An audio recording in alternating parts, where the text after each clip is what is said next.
আসসালামু আলাইকুম। আজকের বাংলা আলাপে স্বাগত। আমাদের আজকের আলাপের বিষয় রবীন্দ্রনাথ ঠাকুর রচিত পুনশ্চ কাব্যগ্রন্থের একটি কবিতা। কবিতাটির নাম হচ্ছে কোপাই। কোপাই একটি ছোট নদীর নাম।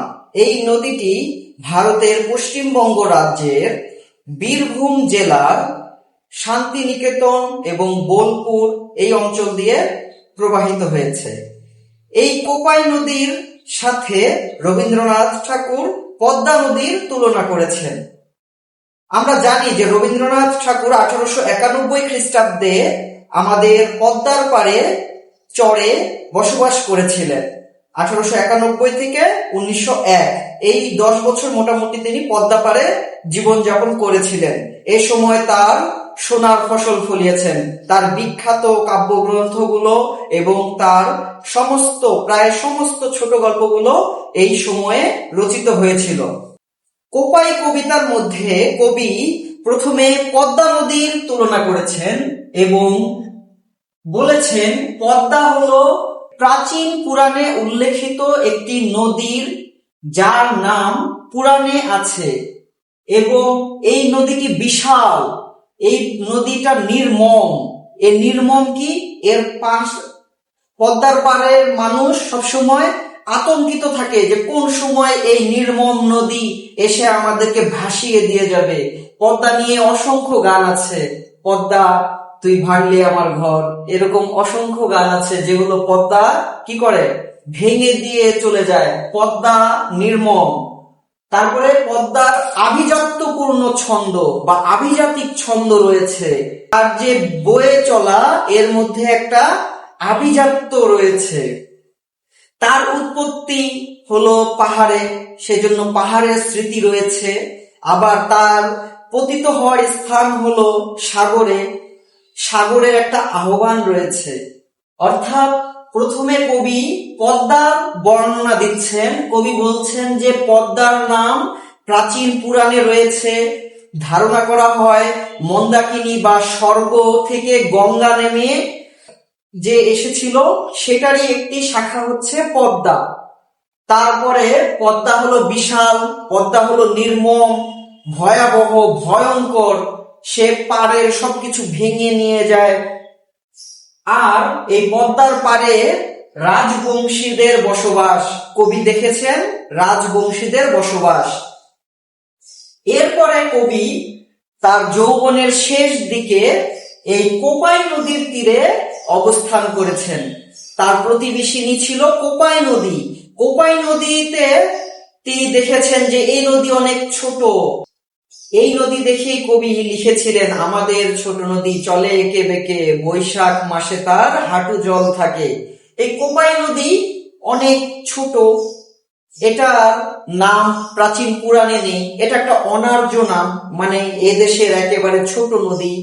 এই নদীর সঙ্গে গ্রামের কোনো মতবিরোধ নেই, মানে গ্রামকে ভেঙে দেয় না, এ নির্মম না, গ্রামের সাথে এর মিল রয়েছে, গ্রামের সাথে এর গলাগলি ভাব, এপার থেকে ওপার দেখা যায়, মানে নদীটা অনেক ছোট।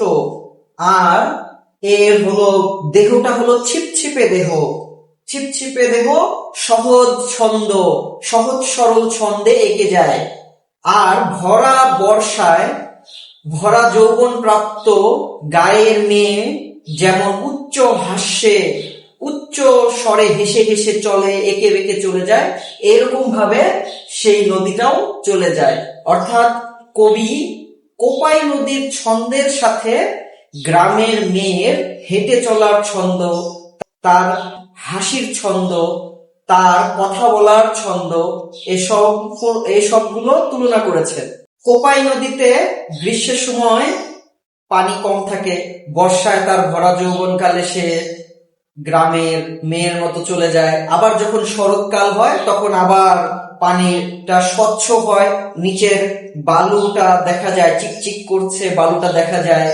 এবং এই সময়ের যে মলিনতা বা এই যে পাণ্ডুরতা, এটা কিন্তু তাকে লজ্জা দেয় না, এটা তার একটা শোভা। কবি বলছেন যে তার ধন উদ্ধত নয়। উদ্ধত মানে কি, একবারে আমি সব ভেঙে চুরে দুমড়ে মুচড়ে দেব, এটা একটা উদ্ধতা, এটা নয়।